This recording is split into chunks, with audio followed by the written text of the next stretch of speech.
दापोलीला जायचं प्लॅन करतात, दापोलीला फिरायला जायचं आहे, थांबा थांबा, हा व्हिडिओ फक्त तुमच्यासाठी. तुम्हाला हा व्हिडिओ खूप इन्फॉर्मेटिव्ह वाटणार आहे. नमस्कार मित्रांनो, मी Pritam Salgaonkar and welcome to Dapoli itinerary. मित्रांनो, लास्ट विकेंडलाच मी दापोलीला फिरून आलो होतो. सॅटर्डेला निघालो होतो, संडेला इव्हनिंग रात्री म्हणजे नाईट अराउंड 11ला घरी परत आलो होतो. बाईक राईड केली होती फॅमिली सोबत. तर चला करूया आपल्या बाईकला येत्या सुरुवात. तर ह्या व्हिडिओमध्ये तुम्ही कुठे थांबू शकता, कुठले कुठले स्पॉट्स फिरू शकता, कुठले स्पॉट्स चांगले आहेत ते तुम्ही कधी मिस नाही केले पाहिजे दापोलीला. तर हे सगळं तुम्हाला मी ह्या व्हिडिओमध्ये सांगणार आहे. तर चला सुरू करते अपने व्हिडिओ को. अराउंड 5 वाजता आम्ही बाईक राईड सुरू केली होती मीरा रोड टू दापोली. तर अराउंड जोगेश्वरीला आम्ही 600 रुपयाचं पेट्रोल भरलं.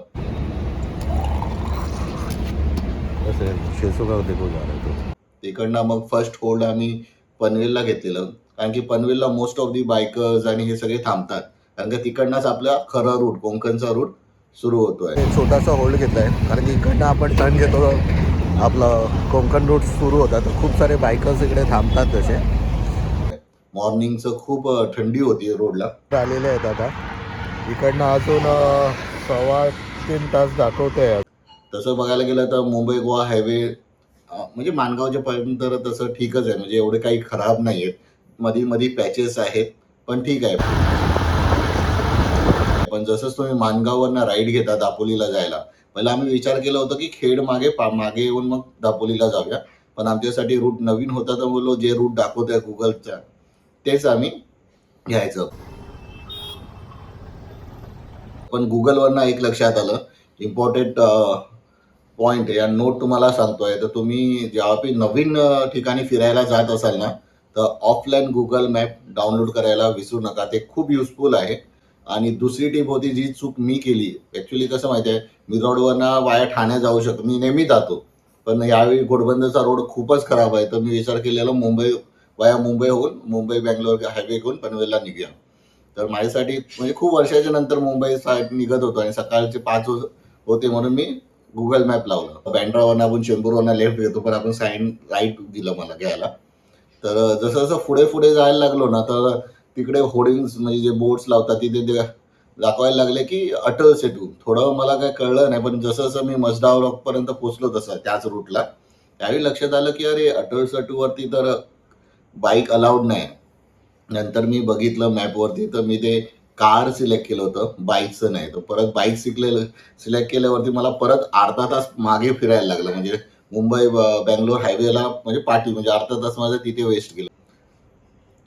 जसंच माणगाव आपण माणगावला होतो, जसंच माणगावला आपण पोहोचलो आणि तो थोडं म्हणजे श्रीवर्धन हे सगळं त्या साईडलाच येतं, पण ते थोडा पुढे गेल्यावरती तुम्हाला लेफ्ट घ्यायचं आहे दापोलीसाठी. आणि जसंच लेफ्ट घेतात तर ते गावागावावरनं रस्ता निघतो आणि रस्ते पुरे बाद आहेत.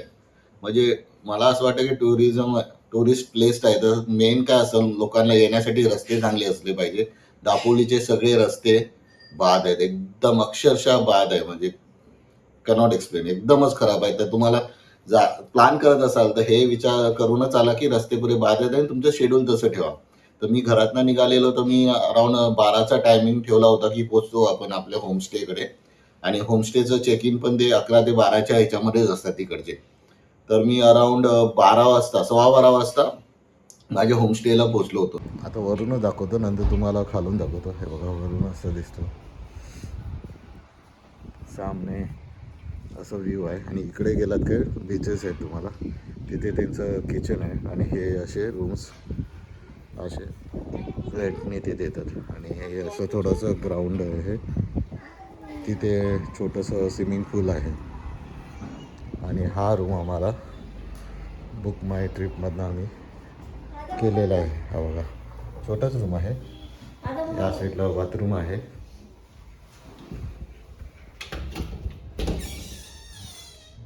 टॉयलेट शॉवर सगळं कंबाईनच आहे. इथे टी व्ही आहे, ए सी नॉन ए सी तुम्ही कन्वर्ट करू शकता.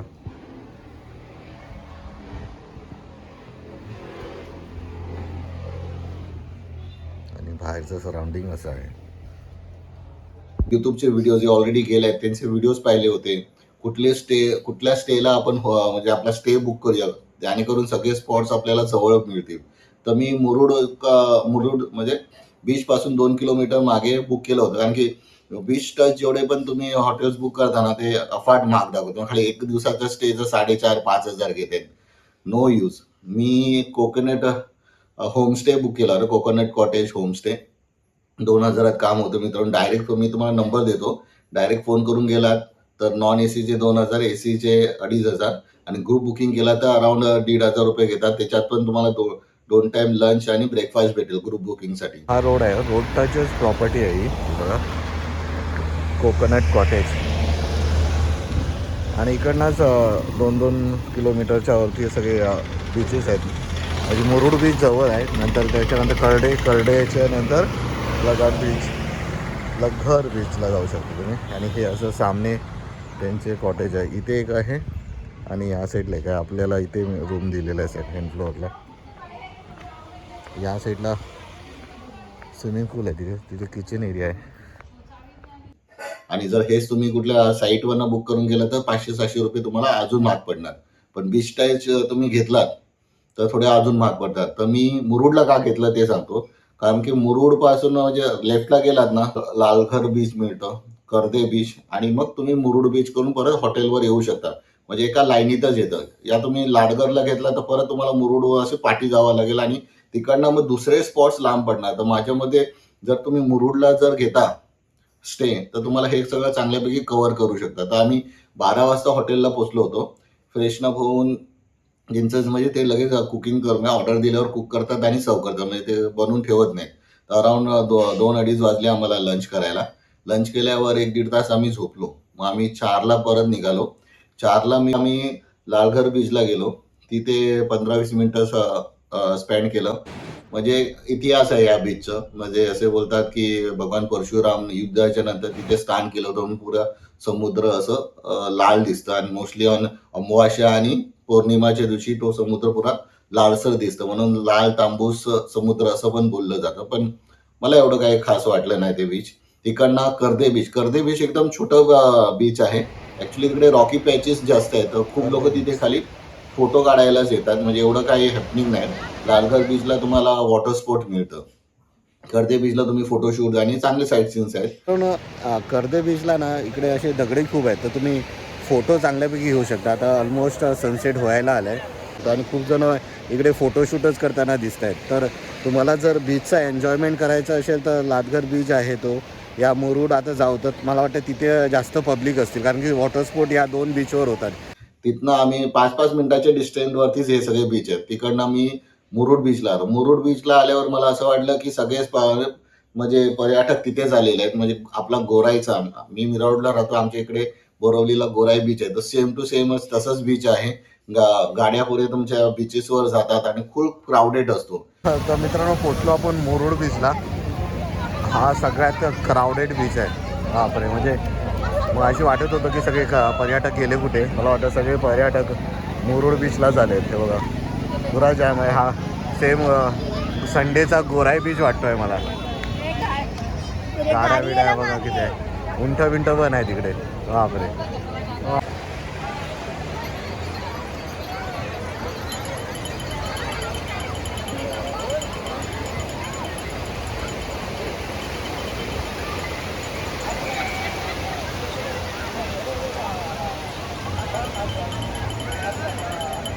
तिथेही वॉटर स्पोर्ट्स होतात. तर सगळ्यात जास्त क्राऊडेड बीच मुरुड बीच असतो. कर्दे बीच शांत आरामात तुम्ही बसून फोटो शूट करू शकता, मेमरीज कलेक्ट करू शकता. लालघर बीच थोडंसं वॉक डाऊन करायला या तर तुम्हाला वॉटर स्पोर्ट करायचं ते करू शकता. तर अराउंड 7:30 वाजेपर्यंत आम्ही मुरुड बीचवर होतो. 7:30 वाजता थोडेसे स्नॅक्स वेक्स केले, कारण की तिथे खूप सारे स्टॉल्स लागतात. खावा खावा. मॅगी, बुर्जी पाव हे सगळे असे स्टॉल्स आहेत बीचवरतीच. तर तुम्ही थोडंसं स्नॅक्स करून मग परत तुम्ही तुमच्या हॉटेलवर येऊ शकता, जे पण स्टे घेतलाय. तर मी स्टे मुरुडलाच घेतलं होतं. तर हार्डली 2 किलोमीटर होतं, म्हणजे 10-1 मिनिटाच्या आतमध्ये मी माझ्या स्टेवर होतो. व्हिडिओ काढताना बघूया, दाखवतो समोर.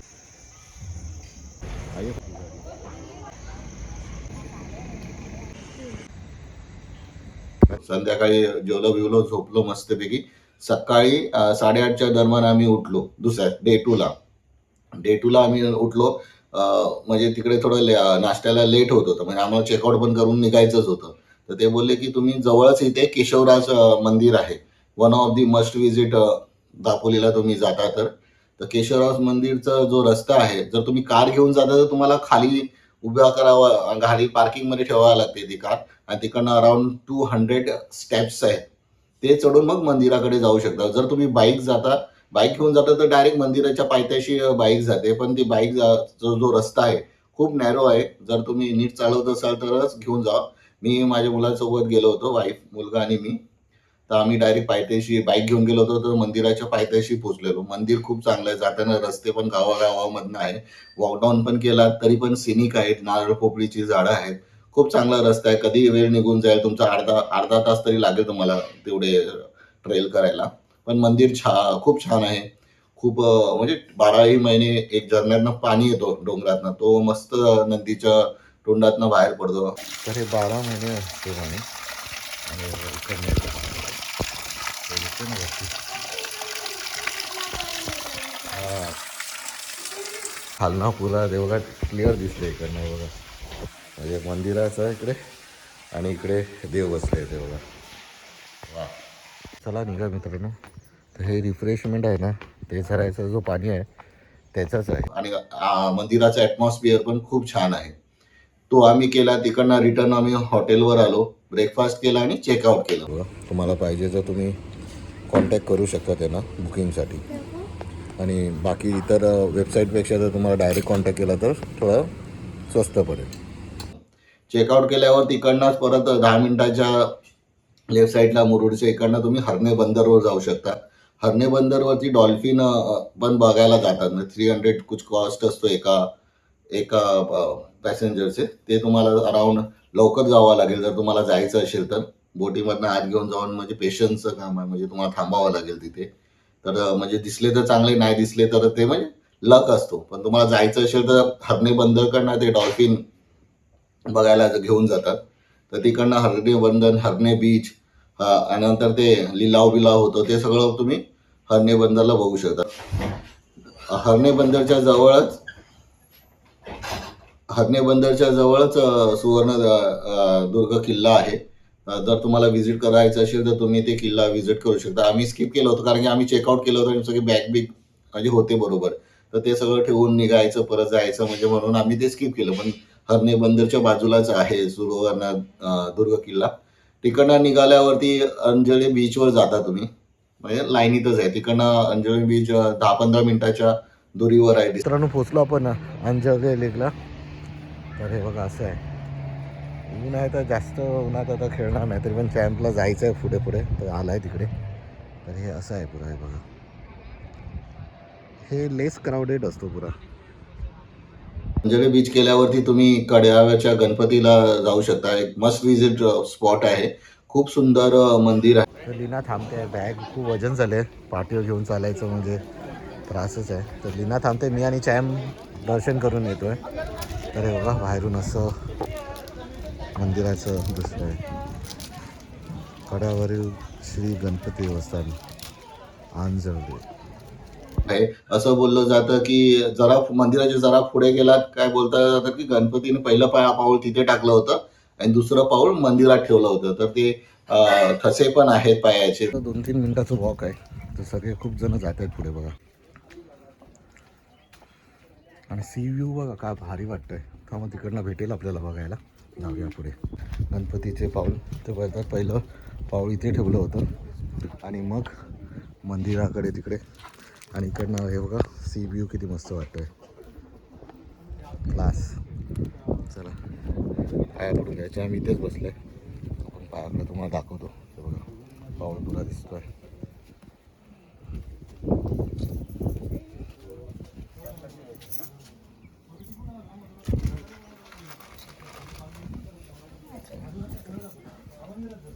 तर ते तुम्ही ते बघू शकता. आणि खूप जण म्हणजे दापोलीला गेलं तर हे 2 मंदिरं तर करतातच.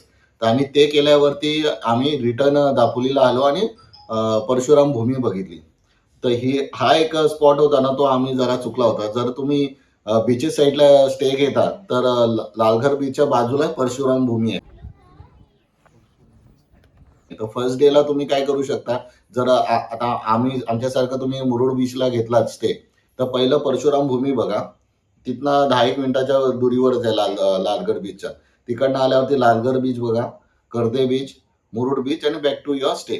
तर असं तुम्ही सिक्वेन्स ठेवू शकता. नंतर मग कड्यावरचं गणपती, हरणे बंदर, अंजेरी बीच, कड्यावरचं गणपती बघून असं तुम्ही आपल्या रिटर्न प्रवासाला लागू शकता. तर आम्ही अराउंड 4-4:30च्या दरम्यान आम्ही आमचं परतीचा प्रवास सुरू केला होता. पण येताना खूप ट्रॅफिक होती. रस्ते तर तुम्हाला पहिल्या स्टार्टिंगला सांगितले एकदम बाद आहेत. माणगावलाच आम्हाला यायला 7-7:30 झालं. तिथनं ब्रेकफास्ट केलं थोडंसं, म्हणजे इव्हनिंग स्नॅक्स केलं आणि अराउंड 10च्या दरम्यान मी चेंबूर सांताक्रूझ जो फ्लायओव्हर आहे तिथे होतो. पण तिथे आल्यावरती माझं बाईकचं लिव्हर पडलं. म्हणजे विचार करा, बाईकचे माझे घेर्स म्हणजे होता क्लच प्लेट खराब झाली होती. म्हणजे गेअर शिफ्ट करायला लागले आणि एवढे व्हायब्रेट गाडी व्हायची ना खड्ड्या-बिड्ड्यामध्ये जाऊन. त्याच्यामुळे तो गेअर शिफ्टर असतो, ज्याने आपण गेअर बदलता, ते फ्लायओव्हरवर पडून गेला. स्पीडवर होतो म्हणून गाडी थांबवता आली नाही आणि माझी गाडी फोर्थ गिअरला होती. तर जसं फ्लायओव्हर उतरल्यावर सिग्नल लागला, गाडी थांबली. नंतर ते पिकअप घ्यायच नव्हती, कारण की फोर्थ गिअरवर गाडी उचलत नव्हती.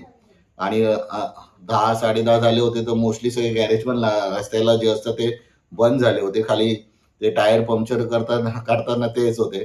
तर त्यांच्याकडनं मी पकड घेऊन फर्स्ट गिअरवर या सेकंड गिअरवरती गाडी केली आणि हूं करत करत कसं तरी जोगेश्वरीला आलो.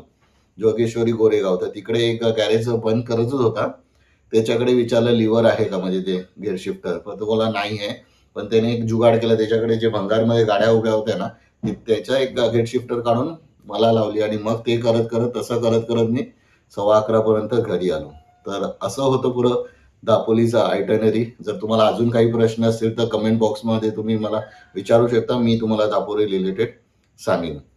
होमस्टेचं मी तुम्हाला सांगायला थोडं राहिलं. मी जे केलेलं ते एकदम रिझनेबल रेटमध्ये होमस्टे होतं. त्याचे थोडेसे क्लिप्स पण मी तुम्हाला या व्हिडिओमध्ये देईन. माझं सजेशन आहे की rather than going for the fancy resort, जहा तिथे स्विमिंग पूल्स आहे, दे हॅव नो यूज. तुम्ही खाली झोपायला हॉटेलवर जाणार आहात, तर तिथे तुम्ही तुमचे 2-3 हजार रुपये वाचवलात, तर तेच तुम्हाला दुसऱ्याकडे स्पेंड करता येईल.